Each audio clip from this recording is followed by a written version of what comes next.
যখন আমার নবী এই দুনিয়ায় পদার্পণ করলেন তখন পাথর পর্যন্ত কালিমা পড়ে মুসলমান হয়ে গেল। প্রিয় দর্শকবৃন্দ, হজরত আমিনা রাজিয়াল্লাহু তাআলা আনহা বলেন, যখন আমার সন্তান আমার পেটে ছিল তখন আমি খুবই অদ্ভুত অদ্ভুত জিনিস দেখতাম। যদি আমি বাড়ির বাইরে যেতাম তবে একটা মেঘের ছায়া আমার ওপর এসে পড়ত আর আমি মোটেও রোদ অনুভব করতাম না। যদি আমি পানি আনতে জমজমের কুয়ার দিকে যেতাম তবে পথের গাছগুলো তাদের ডালপালা আমার সামনে ঝুঁকিয়ে দিত, যেন তারা আমাকে সালাম করছে। আমি অবাক হতাম যে এসব শুধু আমার সাথেই কেন হচ্ছে। যখন আমি জমজমের কুয়ার কাছে পৌঁছতাম তখন নিচের পানি নিজের থেকেই ওপরে উঠে আসত এবং একেবারে কুয়ার মুখ পর্যন্ত ভরে যেত। তারপর আমি নিজের হাতে বালতি ধরে পানি তুলে নিতাম। মক্কার মহিলারা আমাকে কুয়ার কাছে আটকে দিত এবং যেতে দিত না। তারা বলতো, হে আমিনা, তুমি আরেকটু এখানে দাঁড়াও, নইলে তুমি চলে গেলে পানি আবার নিচে নেমে যাবে আর আমাদের পানি তুলতে খুব কষ্ট হবে।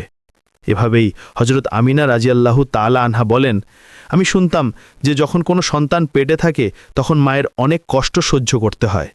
কখনো হাত পায়ে ব্যথা, কখনো মাথা ব্যথা, কখনো বমি, কখনো জ্বর আর কখনো বিরক্তি। এসব কথা শুনে আমি ভাবতাম, আজব ব্যাপার, আমার তো পুরো 9 মাসে কোনো কষ্টই হয়নি।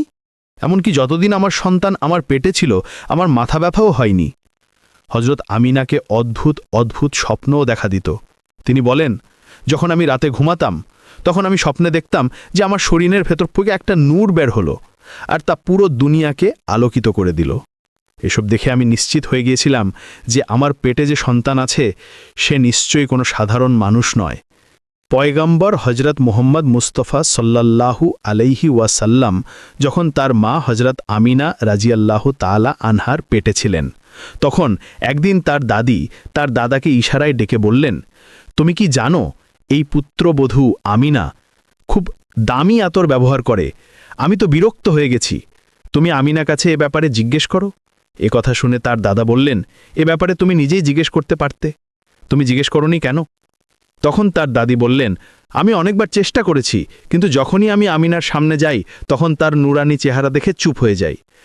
আমিনার চেহারায় এতটাই উজ্জ্বলতা এসেছে যে আমি কিছু জিজ্ঞেস করতেই পারি না, তুমি নিজেই গিয়ে জিজ্ঞেস করো। এ কথা শুনে তার দাদা বললেন, তুমি তো মেয়ে মানুষ, বাড়িতে থাকো, কিন্তু আমি পুরুষ মানুষ, বাইরে যাই। আমি কুরাইশের সর্দার, যারাই আমার সাথে দেখা করে তারা জিজ্ঞেস করে, হে আব্দুল মুত্তালিব, তোমার বাড়ি থেকে আতরের সুগন্ধ কোথা থেকে আসে? আর হ্যাঁ, একটা অদ্ভুত ব্যাপার হলো, এই আতরের সুগন্ধ যেখানে আমিনা যায় সেখান থেকেই আসে। আমিনা যদি রান্নাঘরে যায় তবে সুগন্ধ সেখান থেকে আসে, যদি গোসলখানায় যায় তবে সুগন্ধ সেখান থেকে আসে, যদি বৈঠকখানায় যায় তবে সুগন্ধ সেখান থেকে আসে। আর এটা কোনো সাধারণ আতর নয়, এটা তো ইরাকের নয়।